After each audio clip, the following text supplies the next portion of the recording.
Bulbinaka, I'll start today with the better part of the news. We've added some invaluable new tools to our arsenal that will help us expand and quicken our COVID-19 laboratory testing. As of 9 o'clock this morning, we have received 4 new gene expert machines, which together have a capacity to run 384 extra COVID-19 tests in 24 hours. Combining this with our existing capacity, we are now able to run at least 1,128 tests per day right here at home. That expanded capacity will prove critical as we look ahead and target our tracing efforts on proven positive cases. And we are already putting them to good use. Where we stand today, after 658 laboratory tests and 20,201 in-person health screening yesterday, we have 2 new cases of COVID-19 to report. One patient, our 110th, is of some concern, and it will require additional investigation into his context to determine if he is definitely linked to other active cases. He is a 53-year-old caretaker of the Ra Provincial Office, and he showed symptoms of COVID. In his case, these were body aches, where he visited the Nanukuloa Health Center on the 24th of April. He has been moved securely to an isolation ward at Lotok Hospital as per standard operating procedure. First of all, I'd like to thank this Fijian. He felt symptoms, he reported them. That was the exact right thing for him to do. He's now getting the care he needs, and he no longer poses a threat to anyone. His family members have been swabbed, and Fiji is a safer country because of it. All of his family members have been quarantined at the Ra Special School, with police officers providing security at the facility. The Fiji Police Force have also established Naiserlangi Village, Nanukuloa Village, and Dokonavatu settlement as containment zones. 50 primary and secondary contacts were identified and screened for fever and symptoms. All households in Nanukuloa Village, Naiserlangi Village, and Dokonavatu settlement have been informed to stay home until further notice. There are others out there who may have been in contact with this individual. We need all Fijians living in Rekereke area to be alert of any potential COVID-19 symptoms. And if they're feeling unwell, follow this man's example. Either visit your nearest screening clinic or dial 158 for the Ministry of Health to come to your home and check on you. There are screening clinics at Rekereke Divisional Hospital Tent, Nassau Health Center, Namarai Health Center, Nanukuloa Health Center, Nassau Health Center, and in Rekereke Town, there is a screening tent erected just opposite the police station. Wherever you go, turn on the Care Fiji app. The second of today's case is a bit more clear-cut. A 25-year-old male who stayed at the house of the lady from Makoi, our 95th case.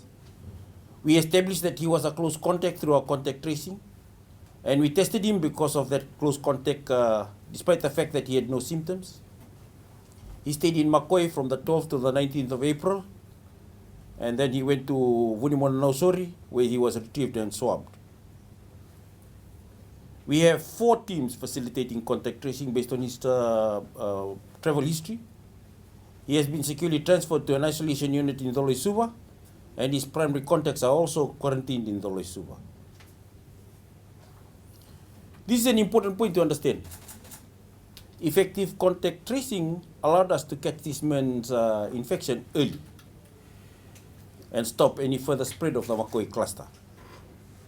So please remember to cooperate fully with our contact tracing teams when they call you. Give them thorough information about your movements and the people they have come into contact with. This protects you and your fellow Fijians. That brings the total number of known COVID cases in Fiji to about 111 since our first case was detected on 19th of March 2020. 44 of these cases are currently active and isolated. Now, we remain in a period of nationwide containment, but these two clusters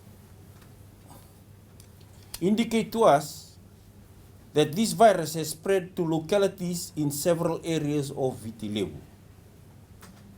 These 2 weeks, the next 2 weeks, will define the next 2 months for Fiji.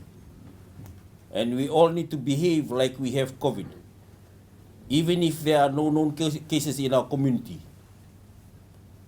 or even if we are not showing any symptoms of the virus. We need to behave as if we got COVID.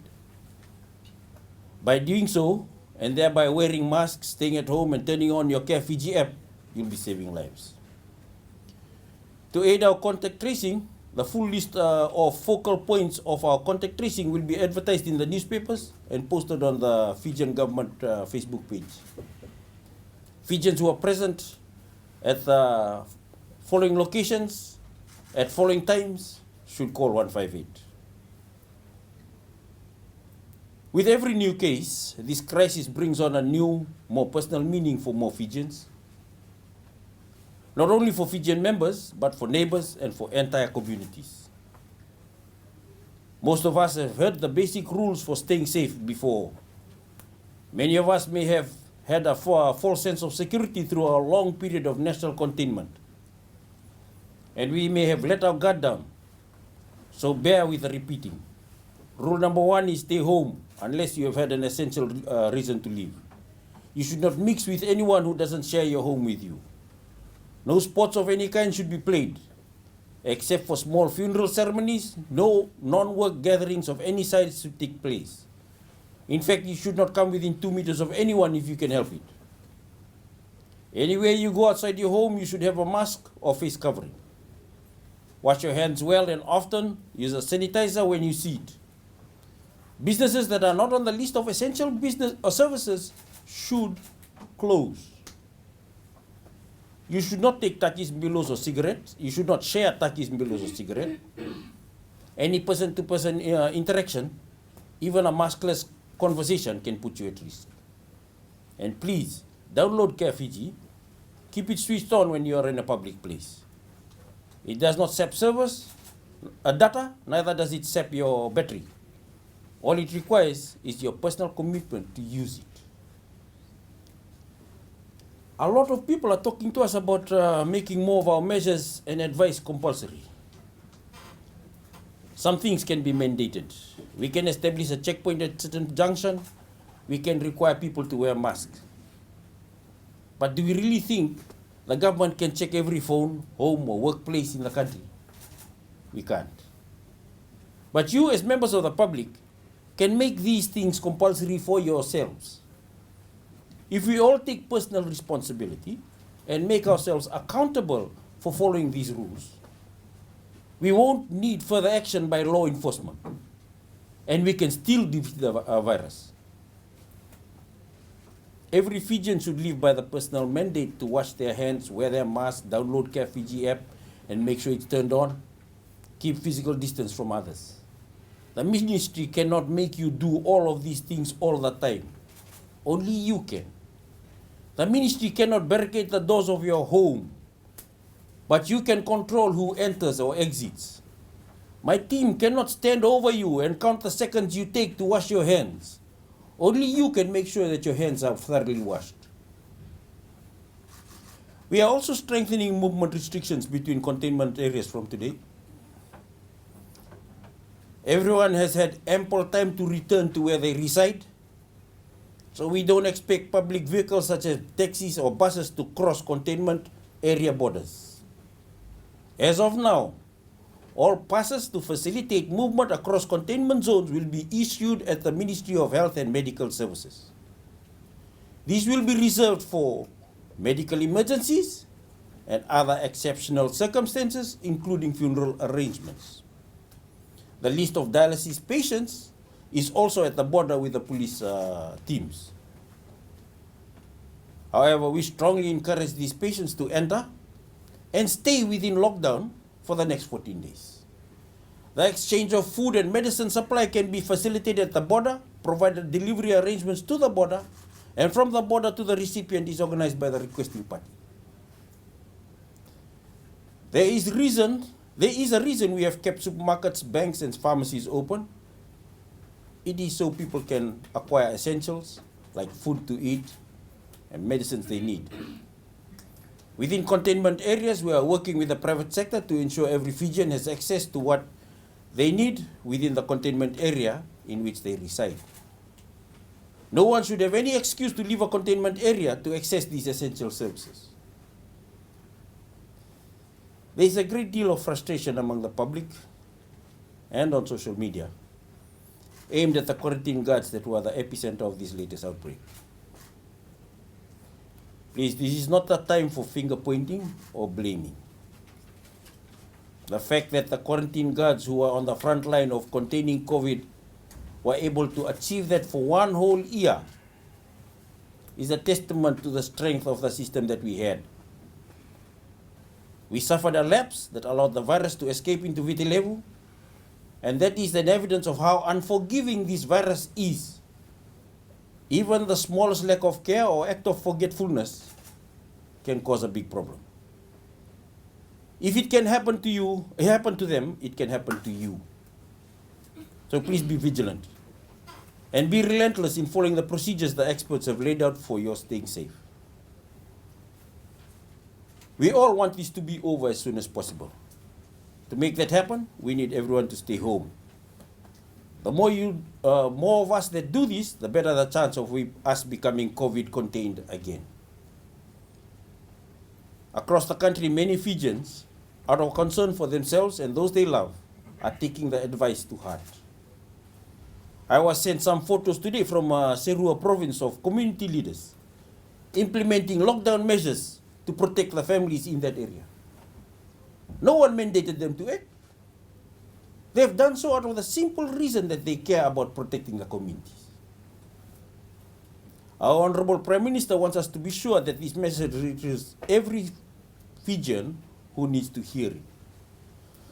So he has asked that this entire statement be translated into the vernacular languages. I encourage leaders looking to inspire urgency within their communities to share our messages and do one better by seeing our health measures enacted at the community level. Yesterday I saw in the Fiji Times, I saw Mr. Narumbe appealing to people, stop the blame game. Let's get on board with the COVID safe measures. I'd like to see more leaders in the community do the same. Stop the blame game. Let's get on with the COVID safe measures. There are still people who think they won't be affected. Plenty of people around the world thought the same before COVID devastated their countries. That tragedy is our teacher. That lesson should not fall on deaf ears. We have to deal with the reality we face, and we face a real threat to the lives of thousands of Fijians. Some of that threat is still unaccounted for, and none of us are immune from the terrible consequences of COVID. But there is hope on the horizon. Our latest batch of COVID-19 vaccines are in the country. We are administering them to targeted high-risk group as I speak. More shipments will come. More Fijians will be protected. But until the day we achieve herd immunity, our health measures must be followed by everyone. After 30 days of decisive containment last year, we've seen what a short-term sacrifice can deliver for the country. We actually spent an entire year free of this virus in our communities. I can't promise these sacrifices that will pass as quickly as we did the last time. But I can promise you this. They will save lives. So follow them and help us keep Fiji safe. After Dr. Alicia provides an additional update to our cases, we'll be taking questions. But rather than retread over any ground we've already covered, as has become a bit of the time-wasting habit that we are doing now, we're asking media organizations to pose one question each. I want it to be focused so that I will only give you medically verifiable realities. Thank you.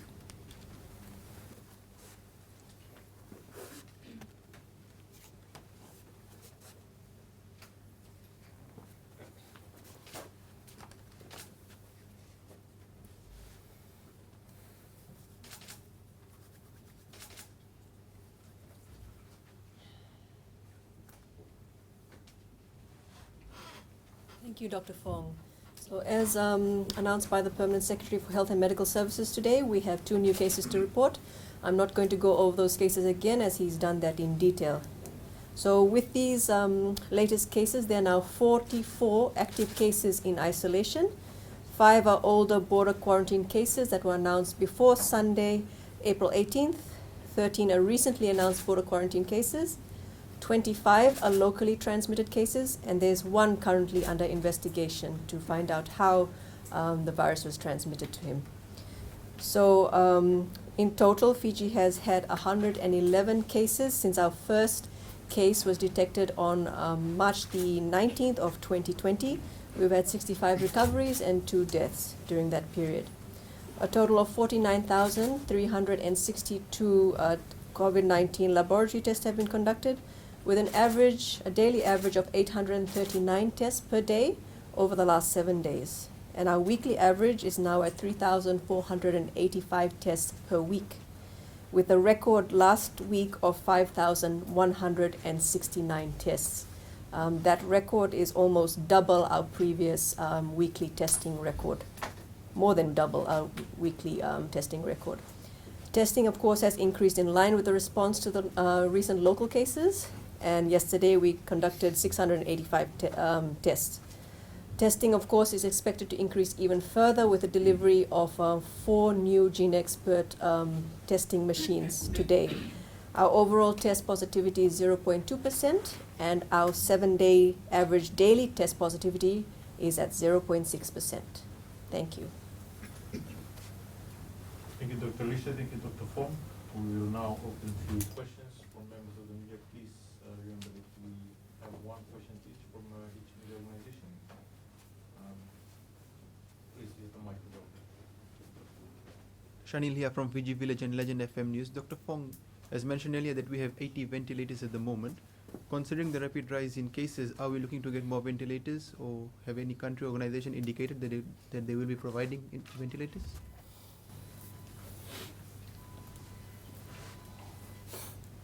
There is always an ongoing surge planning that we are working with, as I mentioned before. That surge planning does include discussions with other countries with regards to extra beds, extra resources that we have to be kept in readiness. The readiness for an outbreak of COVID-19 has been something that we've been working on for even while we were COVID contained. But I think we said yesterday that no amount of readiness will achieve a readiness. Not with COVID. With something else, yes, you can be ready and you'll be able to achieve a level of readiness that will keep everybody safe. Not with COVID. No amount of readiness with COVID will keep us ready. Because when COVID comes in, the actual numbers, once it starts to escalate, the actual numbers escalate exponentially. That's the word, it actually explodes. And no country in the world has ever been able to say, our preparedness plan was never breached. Every single country, they stocked up as much as they could. When the explosion hit, they fell. And then they had to recover after the cases dropped. Okay, so this persistent questioning about our preparedness it's a non-starter. It's not going to get us any. I'm not going to be able to reassure the nation that we are totally prepared for an explosion, because no country in the world has ever been able to be totally prepared and to able to deal with an explosion. If we did, we would have to hold a world record.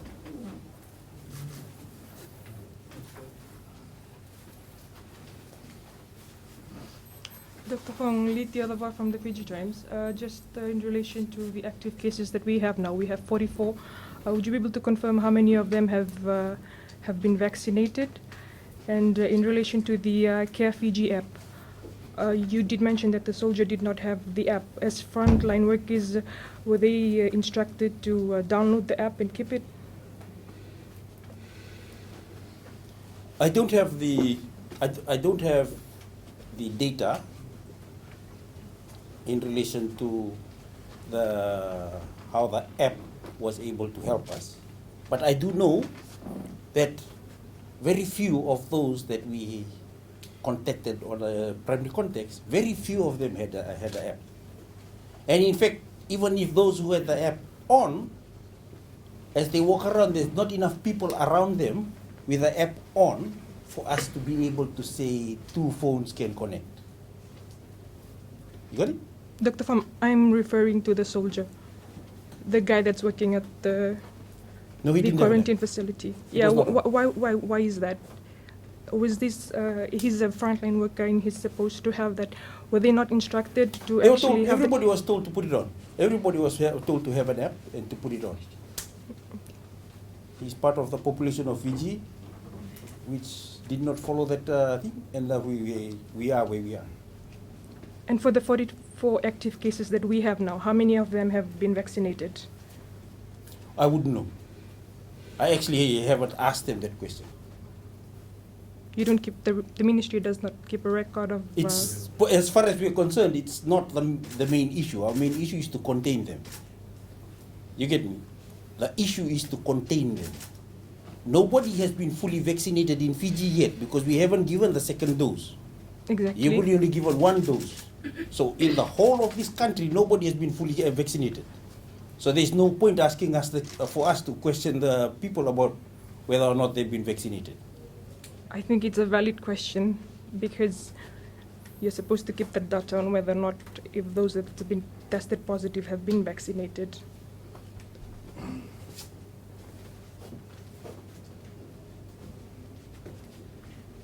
Thank you, Dr. Fong. Christiana from FBC News. At this stage, does the ministry need additional support in terms of tracking down the virus, like the software that was used in Asia during the bird flu epidemic, the GIS Health, given that recent cases, particularly the McCoy family, the Cunningham family, and this recent man from Rakuraki, presented themselves to authorities and were not identified through the screening programs? Come again. Do you think the health ministry need additional support to help track down the virus? We always do need additional support, and I think that's one of the things that has been coming through with regards to with the various commissioners. They've been able to get other people in. As I mentioned, when we were looking for, in the middle of the night, when we were looking for our initial batch of contacts, on the 17th, on the night of the 17th, we did get a lot of help from a few transport owners who donated their vehicles to us. You get it? Then at the moment, I know that there's been a lot of people who have actually given transport to us. I mean, I know that, yes, Lenora also gave us some fuel money today for us to be able to fill some of our transport and ensure that they keep running and doing the contact tracing. We have other people who have stepped up and said, I can be part of the contact tracing team. Likewise, most significantly, we've had some villages, some communities, especially out in Serua, who have decided that they will take matters into their own hands and they are responding, moving forward. Okay, so basically what I'm saying is that we've got a whole host of people who are helping us in moving forward and responding, and they are not tied down by trying to figure out who to blame at the other end of the... We're just moving forward. And I really appreciate that effort. I really appreciate those kind of people. Because our health workers, we cannot keep on forever at this pace. we have to have an endpoint. And that endpoint will only happen when the community start being COVID safe, and they also pitch in to help us with the contact tracing. And so given that the man from Raki, the ministry still haven't identified how he got the virus, what is the estimated level of exposure across VT level at this point? I think I mentioned that I estimate that I have to assume that we've got exposure all over VT level. I have to assume that. Okay, I cannot not assume. It's one of the reasons why we have decided to set up screening clinics all over VT level. We did not just keep all our activity in Lautoka, Suvano, Sorilami right from the beginning. We erupted the screening clinics immediately because we anticipate that we will find some cases. In fact, I would have been disappointed if I didn't find any case out of the screening clinic over the last 24 hours.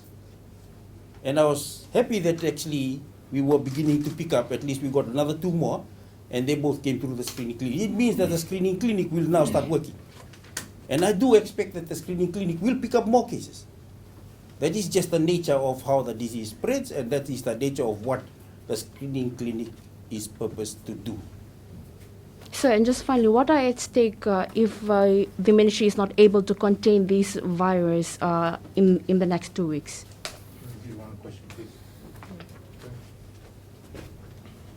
I think we've seen enough. We've seen enough overseas to answer that question, really. Dr. Fong, Eparama from Fijian News. Following the announcement by the Deputy Permanent Secretary of the Ministry of Itoke Affairs and how villages are to set up isolation centers, and this has also been raised by a few political parties. Even there are new restrictions that even fishermen are prohibited to go out to their ingoli. Is the government looking at providing alternative avenues for the livelihood of these Fijians? Yes, I guess to mitigate that problem, if we are all to stay home and I come around with the teams and we contain the disease and it doesn't spread anymore, the shorter we do the lockdown, the faster we can get people to go and start earning their living again. Okay, so the best and most sustainable way of mitigating the problems that they have is for us to comply with the orders, keep still, so that the lockdown is as short as possible. Set? Okay. Having said that, we did allow shops in the vicinities to open. We are going to allow supplies to be dropped at the border as long as somebody picks it up from the other side. What we do want to do is we want freight, fuel, and food to move, but no human beings. Just the human beings to stay in their own containment areas. I realize the difficulty that many people will face. And this is not something that we do easily. I've already acknowledged in my own mind that unless we sort out food supply, freight supply, essential supplies, there is a danger that I might not be able to sustain the containment. Okay? Those are things that we talk about every morning and we worry about it. We try to ease it, I know that we are working with some organizations to see that we can deliver food to difficult places. I mentioned about Billy Kundan Singh. He gave us a whole package of things to take to Wainitarwau. You know, those kind of gestures will help. And I think that if the business community and if all of us were to share a little bit of what we got with those who do not have, we can allow everybody to sustain themselves over a longer period of time. But the option that we don't have is the option of allowing the virus to swing around through the whole of Fiji. We don't have that option. In a sense, my choices are very simple. It's only forward, nothing else. Get rid of the virus, there's no other option. And because I got only that option, it does mean that we have to go through a painful period for us to be able to get rid of something that is a threat to all of us. Thank you. Bulldog Shelvin Fijian, do we still have a grip on COVID-19? And could you just define what you said? The next 2 weeks will define our next 2 months. What I meant there was that our ability to have all our containment plans and clinics regularly picking up people early and allowing them to be contained is what's going to need to happen over the next 2 weeks. And of course, if people keep moving around and do not indulge in the COVID safe measures, then a lot of these containment plans will have to be extended. Our lockdown period will have to be extended. It's actually up to us as a community. We either engage and shorten our, suffer a short while in order to reduce the long-term suffering, or we allow this thing to prolong itself. From the medical people, we can only chase and contain. That's all we can do. But the burden of what we're chasing after depends on individual behaviors. Because as long as the people move, the virus moves. If the people keep still, the virus doesn't move, the virus dies. That is a simple fact that I just can't, I can't underemphasize that fact. You keep still, the virus will die. It just requires a new person to pass to in order for it to survive within our community. But if you keep shifting the goalpost, I'll never get to the front. This is what I'm talking about when I say everybody is moving around. You're shifting the goalpost for me and I'm not able to be there. So that's what I meant. If we keep shifting the goalpost, our 2 weeks lockdown will extend to 3 weeks, can extend to 2 months.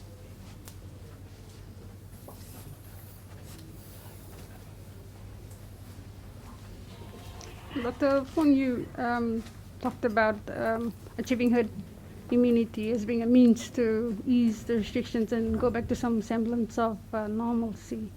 What is our vaccination coverage? And so far we've received, I think I mentioned this there, we've a total of what was the first amount? 12,000? 6,000? So it's got, we should be having close to 60,000 persons have had one jab. We will then get close to 60,000, out of that group, 12,000 will get another jab in May.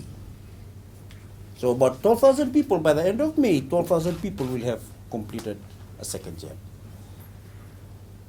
And then progressively, we'll get up to, by July or August, we should get up to 60,000 people, human beings, jabbed.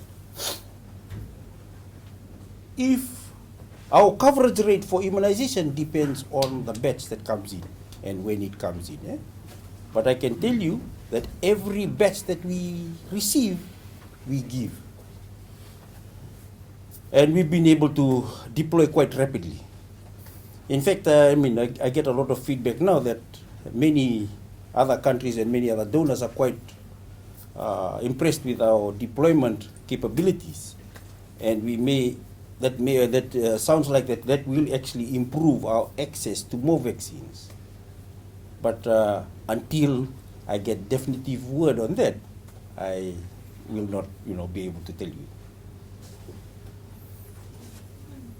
So thank you so much. That also Can I completes just have one question? Do you want to? Okay. Thanks. Dr. Fong, I just take you back with regards to those that are guarding the quarantine facilities, the soldiers. Given behavior of the soldiers, and that is on whether you have confidence that they'll be able to look after those soldiers that are still coming in from the Middle East, and that is on whether you will review it. since they're guarding their own? Yeah, I get the gist of your question. We see. I don't get. I wish people not to get anything wrong here. The soldiers have worked well with us for about a year. We've been able to maintain ourselves for a year. There are other countries that have done, that have more resources. They could not do the 365. Good. They are a small group. And because of the small group, you can't blame the whole group. Okay? These are soldiers who have stayed away from their families for prolonged periods of time. They have sacrificed time, tears, and effort to keep us safe. So, I do not at all want to say anything that will be actually put them into a bad light, because it's only a few. And we are all human beings. We all have our own frailties. Sometimes we will not measure up, but it is what it is. And it is for that reason, many of us are actually looking at moving forward in the responses. We will deal with that problem moving forward. Yes, we will have to come up with other measures that mitigate the risk of soldiers guarding soldiers. I understand where you're coming from with that one. But we'll get to that point. The other thing is that we will still receive our soldiers. I can't keep any Fiji citizen away from home. They still have to be received. We just have to tighten up the way that we quarantine them. That is another part that we will have to work on. There are other options that I have that we will have to work with. Unfortunately, it will require us pulling back on some of our medical staff, redeploying them again into quarantine facilities, pulling back on some of our normal medical services in order for me to do that, but it will be done. It will be done. But for the time being, from today moving forward, we are worried about our tracking and containment program. That's the only one. Dr. Fong, you've mentioned that the Ministry of Health will now provide passes for those who want to pass the checkpoint. Can you please elaborate on the process? I understand, when we came inside today, there's a long line of people outside, not following the social distancing protocol. Just in terms of the process, do they have the email or do you have to come to the offices? Yeah, there is an email account that we'll have to set up to reduce the amount of crowding outside. But I'll have to be very clear, and I try to be very clear in today's presentation. We've given enough time for everybody to move into their homes. Wherever you stand right now, that's the containment area that you have to be in. We're not allowing anybody else to move outside of a containment area. Only for medical reasons. In some cases, because of a funeral arrangement where individuals may be moved, may be allowed to move. But I hope that as people begin to appreciate that I'm only doing it for medical emergencies and occasionally for some funerals, there is little reason to come and stand and ask. Because the answer will be consistent with what I said. It's only for funerals and for medical emergencies. End of story.